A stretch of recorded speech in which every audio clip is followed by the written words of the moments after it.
10ാം class കഴിഞ്ഞപ്പം എനിക്ക് മഠത്തിൽ ചേരണമെന്ന് വലിയ ആഗ്രഹമായിരുന്നു. 6ാം ക്ലാസ് മുതൽ അതിനുവേണ്ടി പ്രാർത്ഥിച്ച് ഒരുങ്ങിയതാ. ഞാൻ എൻ്റെ SSLC എക്സാം കഴിഞ്ഞ് റിസൾട്ട് കാത്തു നിൽക്കാതെ തന്നെ ഒരു കോൺവെൻറ്റിൽ ചേർന്നു. എൻ്റെ ചേച്ചിയുടെ കസിൻസ് ആൻറ്റിമാരുള്ള കോൺവെൻറ്റിലാണ് ചേർന്നത്. അവിടെ ഒരു വർഷത്തെ ആസ്പിറൻസിക്ക് ശേഷം എന്നെ പ്രീ ഡിഗ്രി പഠിക്കാൻ ആലുവയിലുള്ള സെൻറ്റ് സേവിയേഴ്സ് കോളേജിൽ അഡ്മിഷൻ കിട്ടി. അവിടെ പോയി. മെയിൻ എക്സാമിൻ്റെ യൂണിവേഴ്സിറ്റി എക്സാമിൻ്റെ സമയത്ത് എനിക്ക് ചിക്കൻ പോക്സും ടൈഫോയിഡും ഒരുമിച്ച് വന്നു. എക്സാം എഴുതാൻ പറ്റില്ലെന്ന് കോളേജിലുള്ളവർ പറയുന്നു. പക്ഷേ എല്ലാവരും പറയുന്നു ഒന്ന് അറ്റംപ്റ്റ് ചെയ്യുന്നത് നല്ലതാണ്. ടെമ്പറേച്ചർ അല്പം പോലും കുറയുന്നില്ല. എൻ്റെ കണ്ണിൻ്റെ ഇവിടെ എല്ലാം ചിക്കൻ ബോക്സ് വന്ന് ഇങ്ങനെ മൂടിയിരിക്കും. കണ്ണ് തുറക്കാനും വല്ലാത്ത ബുദ്ധിമുട്ടാണ്.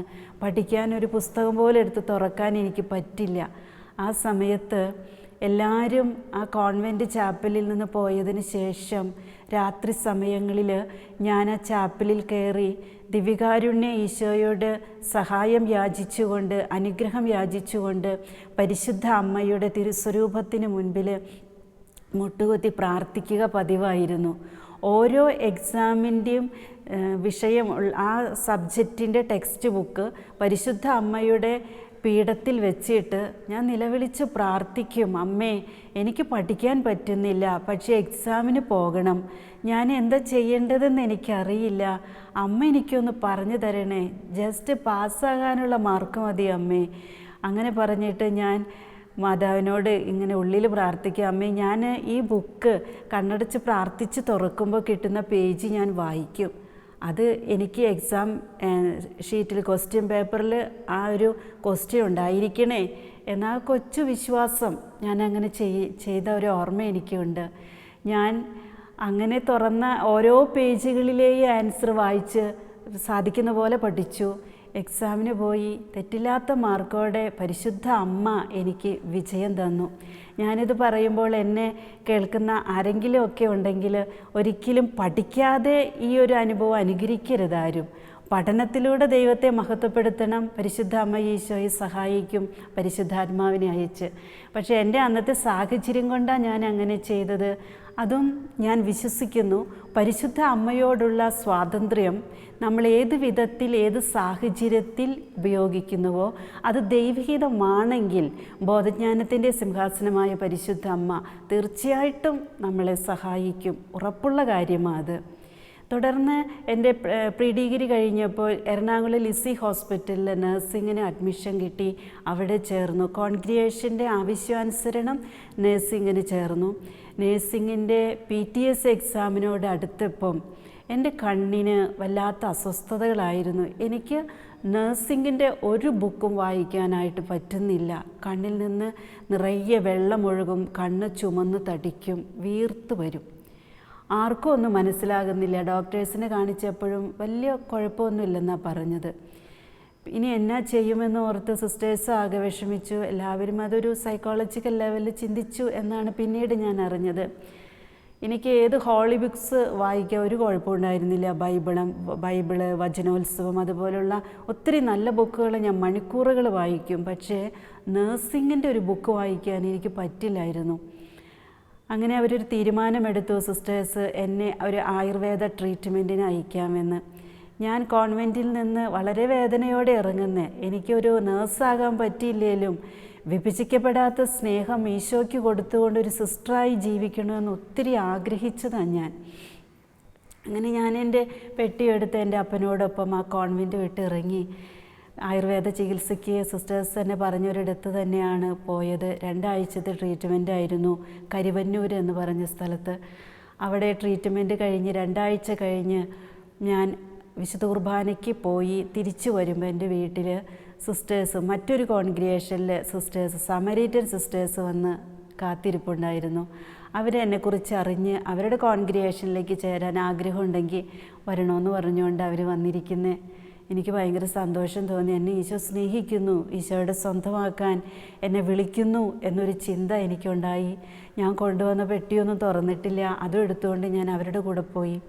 അവിടെ 6 മാസത്തെ ആസ്പിരൻസിക്ക് ശേഷം വീണ്ടും പുല്ലൂരുള്ള SH ഹോസ്പിറ്റലിൽ, ആ സിസ്റ്റേഴ്സിൻ്റെ തന്നെ ഹോസ്പിറ്റലിലാണ്, അവിടെ നഴ്സിങ്ങിന് വീണ്ടും അഡ്മിഷൻ എടുത്ത് ചേർന്നു.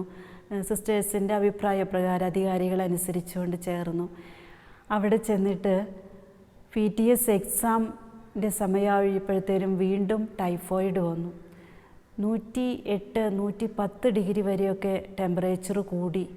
ഒരുപാട് ചികിത്സിച്ചു, 102 വരെയൊക്കെ കുറഞ്ഞു. പക്ഷേ ടെമ്പറേച്ചർ വിട്ടുപോകുന്നില്ല. എങ്കിലും ഞാൻ പ്രാർത്ഥനാപൂർവം എക്സാമിന് പോയി, എക്സാം എഴുതി, നല്ല മാർക്കോടെ പാസ്സായി. ക്യാപ്പിംഗ് സെറിമണിയുടെ അന്ന് വീണ്ടും ടെമ്പറേച്ചർ കൂടി.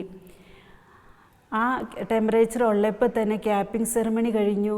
തുടർന്ന് ക്ലാസ്സുകളിലേക്ക് സാധിക്കുന്ന ദിവസം പോകും, ഡ്യൂട്ടിക്ക് പോകും.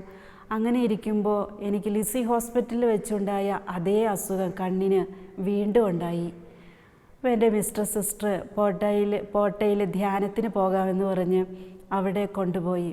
എൻ്റെ ചെറുപ്പത്തിലെ മുതലേ എൻ്റെ അപ്പനും അമ്മയൊക്കെ പോട്ടയിൽ ധ്യാനത്തിനും അനുദിന ശുശ്രൂഷകൾക്ക് ആരംഭ കാലഘട്ടത്തിൽ തന്നെ കൊണ്ടുപോയി ഇരുന്നു. എല്ലാ ആഴ്ചയിലും ഞങ്ങൾ പോയി അവിടെ പ്രാർത്ഥിക്കാറുമുണ്ട്. അങ്ങനെ പോട്ടയിലെ ധ്യാനത്തിന് സിസ്റ്ററിൻ്റെ കൂടെ പോയി. എന്നെ അവിടെയാക്കി സിസ്റ്റർ തിരിച്ചു പോന്നു. ധ്യാനത്തിൻ്റെ 4-ാം ദിവസം ക്ലാസ്സുകളൊക്കെ അറ്റൻഡ് ചെയ്യുന്നു. എൻ്റെ കണ്ണിനൊന്നും ഒരു കുഴപ്പമില്ല. ബൈബിൾ എനിക്ക് ഇഷ്ടം പോലെ സമയം വായിക്കാം. പക്ഷേ എന്തുകൊണ്ട് ഇങ്ങനെ സംഭവിക്കുന്നു എന്നൊരു ചോദ്യം എൻ്റെ മനസ്സിലുണ്ടായിരുന്നു. ഈശോയോട് സമർപ്പിച്ച് പ്രാർത്ഥിച്ചുകൊണ്ടിരുന്നു. 4-ാം ദിവസം പ്രഭാതത്തിൽ പ്രൈസ് ആൻഡ് വർഷിപ്പിൻ്റെ ക്ലാസ് രാവിലെ 6 മണിക്ക് തന്നെ ആരംഭിക്കും. അന്നത്തെ ദിവസം ധ്യാനം നയിച്ചു കൊണ്ടിരുന്ന അച്ഛന്മാരല്ല, നായ്ക്കമ്പറമ്പിലച്ഛനാണ് അന്ന് ധ്യാനത്തിൻ്റെ ആ ക്ലാസ്സിൻ്റെ സമയത്ത് അവിടെ വന്നത്. അച്ഛൻ അങ്ങോട്ട് പോകുന്ന സമയത്ത് അവിടെ കയറിയെന്നാണ് അന്ന് പറഞ്ഞതായിട്ട് ഞാൻ ഓർക്കുന്നേ. പ്രൈസ് ആൻഡ് വർഷിപ്പിൻ്റെ സമയത്ത് അച്ഛൻ ഇങ്ങനെ അനൗൺസ് ചെയ്തു, പരിശുദ്ധാത്മാവിനാൽ നിറഞ്ഞിട്ട്, കൊച്ചുറാണി 19 വയസ്സ്, ഈ ക്ലാസ് കഴിയുമ്പോൾ എന്നെ വന്ന് കാണണം. അന്ന് കൊച്ചുറാണിയാണ് എൻ്റെ ശരിക്കുള്ള പേര്. വിശുദ്ധ കൊച്ചുത്രേസ്യയുടെ നാമധേയം സ്വീകരിച്ചിരിക്കുന്നത്. അപ്പം ഞാൻ ഓർത്തു വേറെ ആരെയല്ലായിരിക്കും അച്ഛൻ പറയുന്നേ. അങ്ങനെ ഞാൻ സംശയിച്ച് വീണ്ടും സ്തുതിപ്പ് തുടർന്നു. അപ്പോൾ അച്ഛൻ വീണ്ടും പറഞ്ഞു, കൊച്ചുറാണി 19 വയസ്സ്, ഈ ശുശ്രൂഷ കഴിയുമ്പോൾ എന്നെ വന്ന് കാണണം, സംശയിച്ച് നിൽക്കരുതെന്ന് ഈശോ പറയുന്നു. വീണ്ടും സ്തുതിപ്പ് തുടർന്നു. അപ്പോഴും ഞാൻ ഓർത്തു, ഞാൻ തന്നെയാണോ അത് വേറെ എല്ലാവരും ആണോ ആവോ. 3-ാമത്തെ പ്രാവശ്യം അച്ഛൻ അതേ കാര്യം, ഞാൻ ഉടുത്തിരുന്ന സാരിയുടെ കളറ് പറഞ്ഞുകൊണ്ട് പറഞ്ഞു, ഈ ക്ലാസ് കഴിയുമ്പോൾ എന്നെ വന്ന് കാണണം. ക്ലാസ് കഴിഞ്ഞു. ഞാൻ മെല്ലെ പുറത്തോട്ട് ഇറങ്ങി.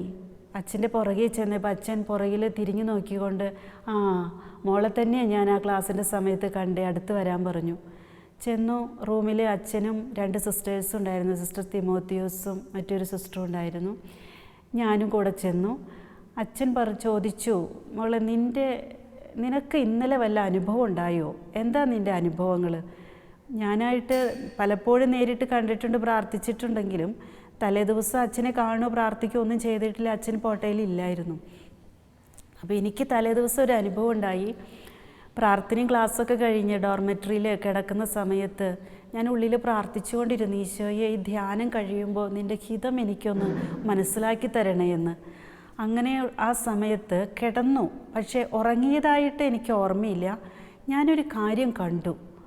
ഈശോ അനേകം മാലാഖമാരുടെ അകമ്പടിയോടുകൂടെ വന്നിട്ട് ഈശോയുടെ വലത് കൈയിൽ ഒരു കുരിശ് പിടിച്ചിട്ടുണ്ട്. ആ കുരിശിങ്ങനെ ചെരിച്ചാണ് പിടിച്ചിരിക്കുന്നേ. ചെരിച്ചു പിടിച്ച കുരിശിൻ്റെ നടുവിലായിട്ട് എൻ എന്നെഴുതിയിരിക്കുന്നു. ആ എൻ ഇൻറ്റു ഇട്ടിരിക്കുന്നു. ഗോൾഡൻ കളറിലാണ് എൻ എന്ന ആ ലിപി ഉള്ളത്, ആ അക്ഷരമുള്ളത്. എനിക്ക് ഒന്നും മനസ്സിലായില്ല. ഈശോ 3 പ്രാവശ്യം ആ കുരിശ് എൻ്റെ അടുത്തോട്ട് കൊണ്ടുവന്നു, വലിച്ചു, ഇങ്ങനെ കൊണ്ടുവന്നു വലിച്ചു. 3 പ്രാവശ്യം അങ്ങനെ ഉണ്ടായി. അത് കഴിഞ്ഞ് ബ്ലെസ് ചെയ്ത് ഈശോ പോയി.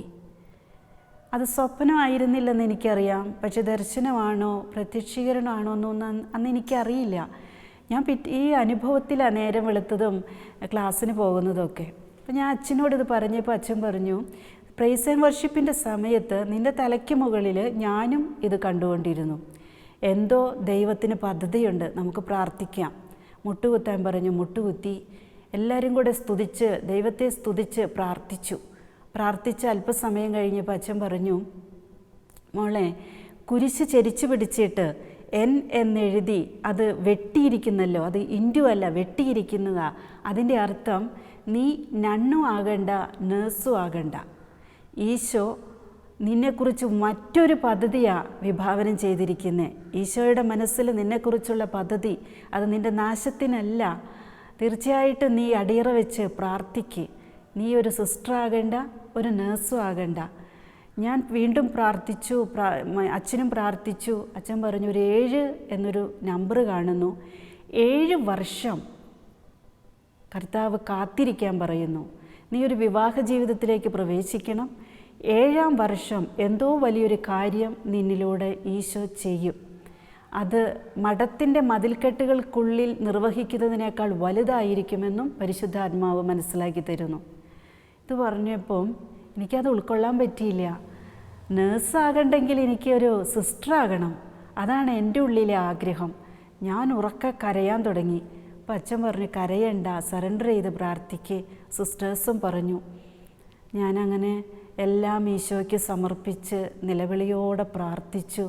കർത്താവേ, നിൻ്റെ ഇഷ്ടം എന്നിൽ നിറവേറട്ടെ. പക്ഷെ ഒരു വിവാഹ ജീവിതത്തെക്കുറിച്ചൊന്നും ചിന്തിക്കാൻ എനിക്ക് സാധിക്കില്ലായിരുന്നു. അങ്ങനെ ഞാൻ ചിന്തിച്ചിട്ടില്ല, അങ്ങനെ ഞാൻ ആഗ്രഹിച്ചിട്ടില്ല, അങ്ങനെ ഞാൻ ഒരുങ്ങിയിട്ടില്ല. ഞാൻ വീണ്ടും കോൺവെൻറ്റിലേക്ക് ചെന്നു. എൻ്റെ സുപ്പീരിയർ സിസ്റ്ററിനോട്, റീജിയണൽ സുപ്പീരിയർ സിസ്റ്ററിനോട് വിവരം പറഞ്ഞു. അച്ഛനൊരു ലെറ്റർ പാഡിൽ അത് എഴുതി തരുകയും ചെയ്തിട്ടുണ്ടായിരുന്നു. അത് വായിച്ചിട്ട് സിസ്റ്റർ പറഞ്ഞു, മോളെ, നീ നേഴ്സ് നണ്ണാകണ്ടെങ്കിൽ വേണ്ട, നിൻ്റെ മനസ്സൊന്ന് ശാന്തമാകട്ടെ, നീ കോൺവെൻറ്റിൽ തന്നെ താമസിച്ചു. എനിക്ക് വലിയ സന്തോഷമായി. ഞാൻ കോൺവെൻറ്റിൽ താമസിക്കുന്നു, ഹോസ്പിറ്റലിൻ്റെ റിസപ്ഷനിൽ വർക്ക് ചെയ്യുന്നു. നഴ്സിംഗും ഇല്ല, സിസ്റ്ററാകാനുള്ള പരിശീലനവും ഇല്ല, ഒന്നുമില്ല.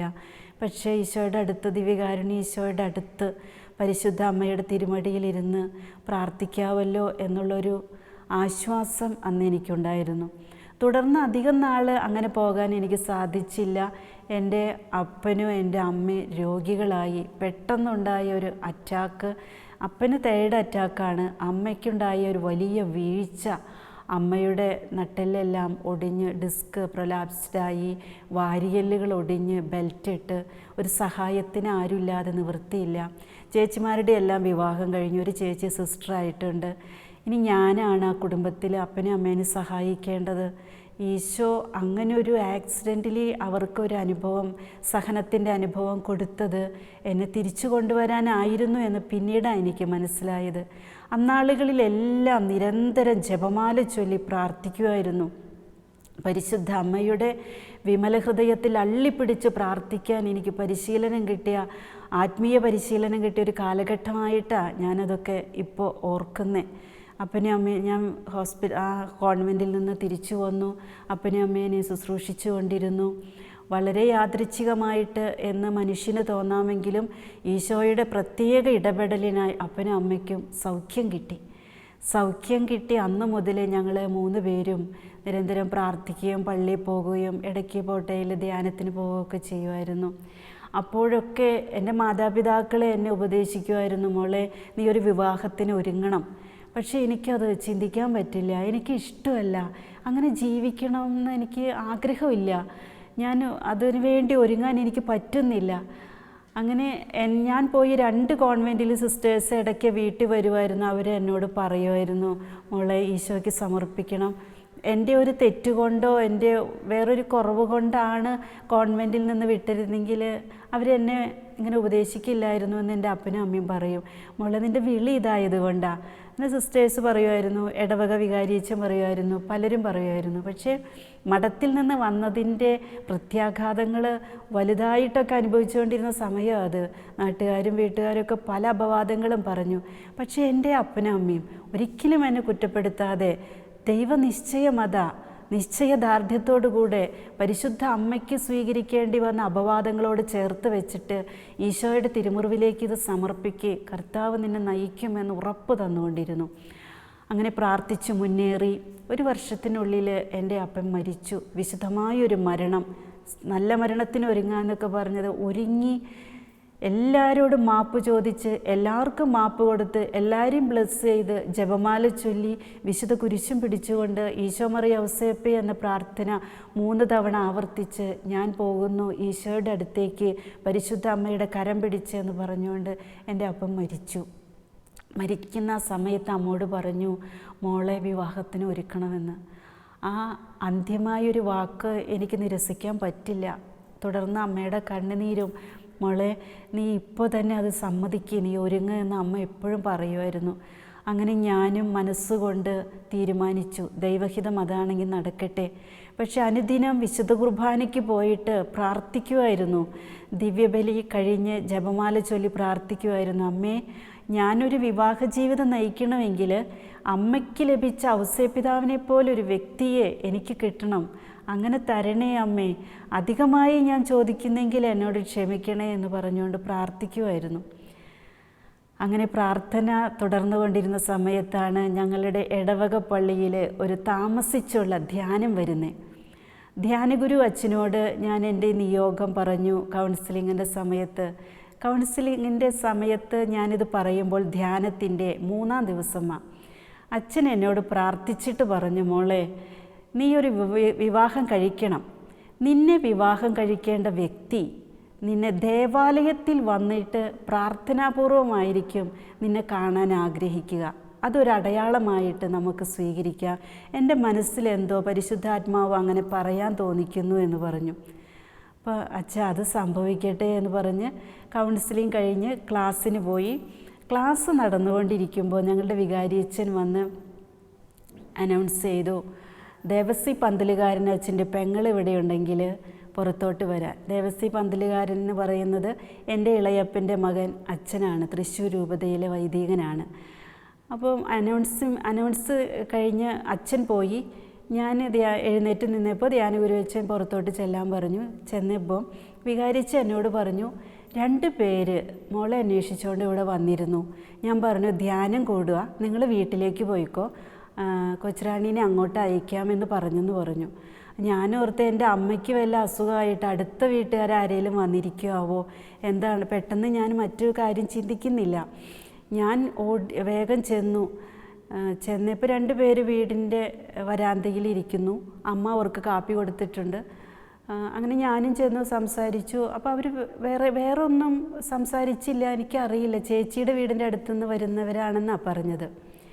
അത് എൻ്റെ പെണ്ണുകാണലായിരുന്നു. എനിക്ക് അന്ന് അത് അറിയില്ലായിരുന്നു.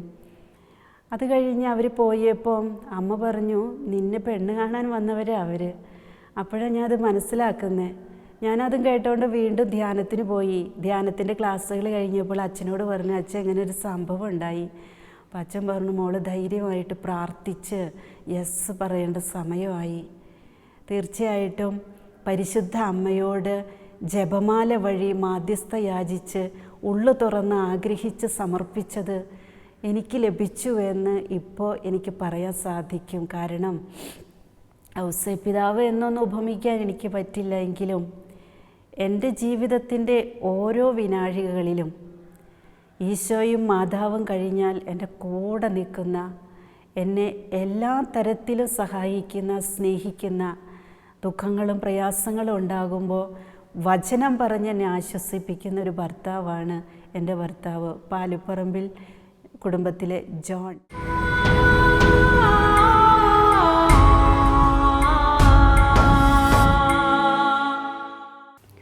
ദൈവകൃപയാൽ 1996 പരിശുദ്ധ ദൈവമാതാവിൻ്റെ പ്രത്യക്ഷീകരണങ്ങൾ തുടങ്ങുന്നത് 96 ഒക്ടോബർ മാസം 8-ാം തീയതി ഞാനും എൻ്റെ ജീവിത പങ്കാളിയും മകളും അപ്പനും അമ്മയും അടങ്ങുന്ന കുടുംബം ഈ ഭവനത്തിൽ ഇവിടെയായിരുന്നു ഞങ്ങൾ താമസിച്ചുകൊണ്ടിരുന്നത്. 8-ാം തീയതി ഉപവസിച്ച് വിശുദ്ധ കൊച്ചുത്രേസ്യായുടെ നാമധേയം സ്വീകരിച്ചിരിക്കുന്ന ഞാൻ വിശുദ്ധയുടെ തിരുനാൾ ദിനത്തിൽ എനിക്ക് ശാരീരിക അസ്വാസ്ഥ്യങ്ങളുണ്ടായിരുന്നതുകൊണ്ട് അന്ന് ഉപവസിക്കാൻ സാധിച്ചില്ല. 8-ാം തീയതി ഉപവസിച്ച് പ്രാർത്ഥനയോടെ ചിലവഴിക്കുന്ന ദിവസം ഉച്ചയ്ക്ക് ഒരു 12 മണിയായപ്പോൾ അന്നിവിടെ മുറ്റമാണ്. ആ മുറ്റത്ത് കുറച്ച് ചെടികളൊക്കെ നട്ടിട്ടുണ്ട്. 12 മണിക്ക് മുൻപേ ആ ചെടികൾക്ക് വളമിടാനൊക്കെ ഞാൻ മുറ്റത്ത് ഇങ്ങനെ പണികൾ ചെയ്തുകൊണ്ടിരിക്കുക. സുഹൃത് ജപങ്ങൾ ചൊല്ലിക്കൊണ്ടിരുന്നു. എന്നോടൊപ്പം എൻ്റെ കുഞ്ഞ് 3 വയസ്സായ സ്നേഹമോള് എൻ്റെ ഒപ്പം തന്നെയുണ്ട്. കുറച്ച് സമയം ജോലി ചെയ്ത് കഴിഞ്ഞപ്പം എനിക്ക് തല കറങ്ങുന്നത് പോലൊരു ഫീലിങ്. ഞാൻ എൻ്റെ മാതാവേ, കുഞ്ഞിനെ എന്നെ പിടിക്കാനൊന്നും പറ്റത്തില്ലല്ലോ, എന്നെ ഒന്ന് സഹായിക്കണേ അമ്മയെന്ന് പറഞ്ഞ് പ്രാർത്ഥിച്ചു കൊണ്ടിരുന്നു. ആ സമയത്ത് യാദൃച്ഛികമായിട്ട് ഹസ്ബൻഡ് ജോലിക്ക് പോയിരിക്കുകയായിരുന്നു. അവിടെ നിന്ന് വീട്ടിലോട്ട് പോകുന്നുള്ളൊരു ഉൾപ്രേരണയാൽ ഇവിടെ വന്ന് ഞാൻ ആ പൂന്തോട്ടത്തിൽ അങ്ങനെ ഇരിക്കുക. എന്നെ പിടിച്ച് ഇവിടെ ഇപ്പോൾ ഞാൻ ഇരിക്കുന്നിടത്ത് ഒരു ചെയറുണ്ടായിരുന്നു. ആ ചെയറിൽ ഇരുത്തിയത് എനിക്ക് ചെറിയൊരു ഓർമ്മയുണ്ട്. അത് കഴിഞ്ഞതും ഞങ്ങൾ സ്വയമേ സ്തുതിച്ച് പ്രാർത്ഥിക്കാനുള്ള ശക്തമായിട്ടുള്ളൊരു നിർദ്ദേശം ആരോ ഉള്ളിൽ നിന്ന് തരുന്നത് പോലുള്ളൊരു അനുഭവമായിരുന്നു. ശക്തമായി സ്തുതിച്ച് പ്രാർത്ഥിക്കാമെന്ന് പറഞ്ഞ് സ്തുതിച്ച് പ്രാർത്ഥിച്ചുകൊണ്ടിരിക്കുമ്പോഴാണ് ആദ്യമായിട്ട് ഈശോയുടെ തിരുഹൃദയം കത്തുന്ന ഒരു ചൂളയായിട്ട് ഞാൻ കണ്ടത്. ആ തിരുഹൃദയത്തിന് മുൻപിൽ ഒരു വെള്ളപ്രാവ് ചിറകടിച്ച് ഉയരുകയും താഴുകയും ചെയ്തുകൊണ്ടിരുന്നു. ഞാനത് കണ്ടുകൊണ്ടിരിക്കുമ്പോൾ ദൈവസ്വരം ശ്രവിക്കുന്ന അനുഭവം ഉണ്ടായി. എന്താണ് സംഭവിക്കുന്നത് എന്നറിയാതെ എൻ്റെ ജീവിത പങ്കാളി അടുത്തുണ്ട്, സ്നേഹമോളും അടുത്ത് അങ്ങനെ ചുറ്റിപ്പറ്റിയൊക്കെ നിൽക്കുന്നുണ്ട്. ഭയങ്കരമായ ഇടിമുഴക്കത്തിൻ്റെ ഒരു സ്വരം ഇവിടെ മുഴുവൻ നിറഞ്ഞു നിൽക്കുന്ന അനുഭവമായിരുന്നു ഞങ്ങൾക്ക് 3 പേർക്കും.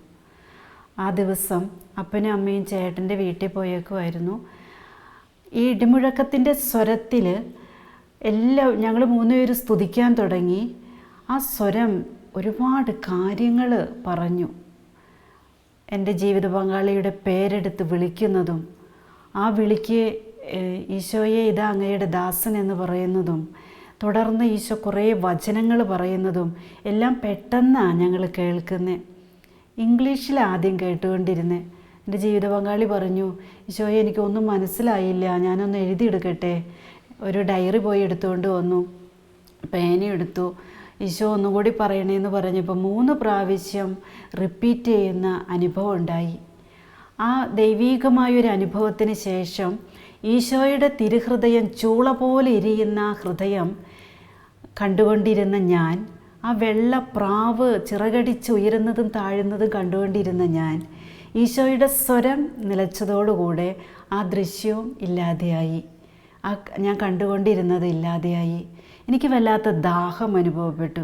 എൻ്റെ ജീവിത പങ്കാളിയോട് ഞാൻ പറഞ്ഞു, എനിക്ക് അല്പം വെള്ളം വേണം കുടിക്കാൻ.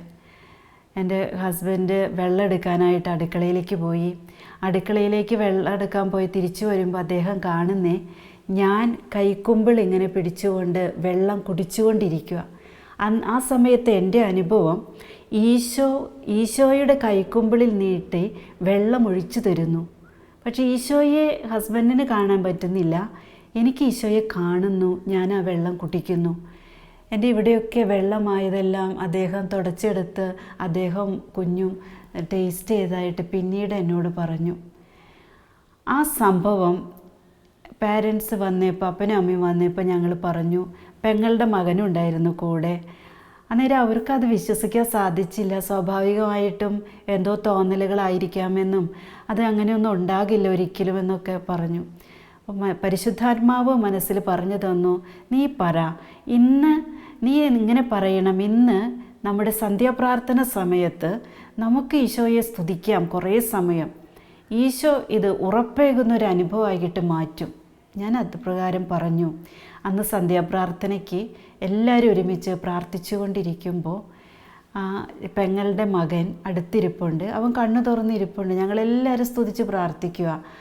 അവന് സ്തുതിക്കാനൊന്നും അറിയില്ല, ചെറിയ കുട്ടി. അങ്ങനെ പ്രാർത്ഥിച്ചുകൊണ്ടിരിക്കുമ്പോൾ പെട്ടെന്ന് അവൻ്റെ ഒച്ച കേട്ട് ഞങ്ങൾ കണ്ണു തുറന്ന് നോക്കിയപ്പോൾ അവൻ്റെ ശിരസ് മുതൽ പാദം വരെ നനഞ്ഞു കുതിർന്നിരിക്കുന്നു.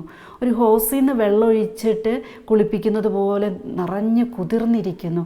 ആ സമയം മുഴുവനും ഈശോയുടെ കരങ്ങളിൽ നിന്നിങ്ങനെ വെള്ളം വരുന്നത് ഞാൻ കണ്ടുകൊണ്ടിരുന്നു. അത് അവിശ്വസനീയമാം വിധം സംഭവിച്ച ഒരു കാര്യമാണ്. തുടർന്ന് ഒക്ടോബർ 8-ാം തീയതി മുതൽ തുടർന്നുള്ള ദിവസങ്ങളിലെല്ലാം പല അനുഭവങ്ങളും ഞങ്ങൾക്ക് മാത്രമായിട്ട് പരിശുദ്ധ അമ്മ ഈശോയും തന്നു. അന്നൊന്നും ഇത് പുറത്ത് പറയരുത് എന്നായിരുന്നു നിർദ്ദേശം. അതുകൊണ്ട് ഞങ്ങൾ ആരുടെ അടുത്തും ഒന്നും പറഞ്ഞിട്ടില്ല. 1996 നവംബർ 1-ാം തീയതിയാണ് ഞങ്ങൾ കുടുംബസമേതം, അമ്മയുടെ അനിയത്തി അമേരിക്കയിൽ നിന്ന് വന്നിട്ടുണ്ടായിരുന്നു, അമ്മയുടെ അനിയത്തിയോടൊപ്പം കുടുംബസമേതം വേളാങ്കണ്ണിയിലേക്ക് പോകുന്നത്. വേളാങ്കണ്ണിയിലേക്ക് പോകാൻ ഒരുപാട് പ്രാർത്ഥിച്ചൊരുങ്ങി ഞങ്ങൾ വേളാങ്കണ്ണിയിലെത്തുമ്പം ഉച്ചയ്ക്ക് 11:45 കഴിഞ്ഞു. വണ്ടിയിൽ നിന്നിറങ്ങി ഒന്ന് ഫ്രഷായിട്ട് 12 മണിക്കലത്തെ കുർബാനയ്ക്ക്, വിശുദ്ധ കുർബാനയ്ക്ക് ഞങ്ങൾ വേളാങ്കണ്ണിയുടെ പ്രധാന ദേവാലയത്തിലേക്ക് കടന്നു ചെന്നു. അവിടെ വിശുദ്ധ കുർബാന നടന്നുകൊണ്ടിരിക്കുന്നു. വിശുദ്ധ കുർബാനയിൽ പങ്കെടുത്തു. കുർബാന കഴിഞ്ഞ് ആ ചാപ്പലിൻ്റെ റൈറ്റ് സൈഡിൽ ഞാൻ മുട്ടുകുത്തി ലോകം മുഴുവനും വേണ്ടി ജപമാല ചൊല്ലി പ്രാർത്ഥിച്ചുകൊണ്ടിരുന്നു. പ്രാർത്ഥിക്കുന്ന വേളയിൽ ജപമാല ചൊല്ലി 5 രഹസ്യങ്ങളും സമർപ്പിച്ച് പ്രാർത്ഥിച്ച് ഞാൻ അങ്ങനെ മുട്ടുകുത്തി നിൽക്കുമ്പോൾ ഒരു പ്രത്യേക അനുഭവം ഈശോ തന്നു.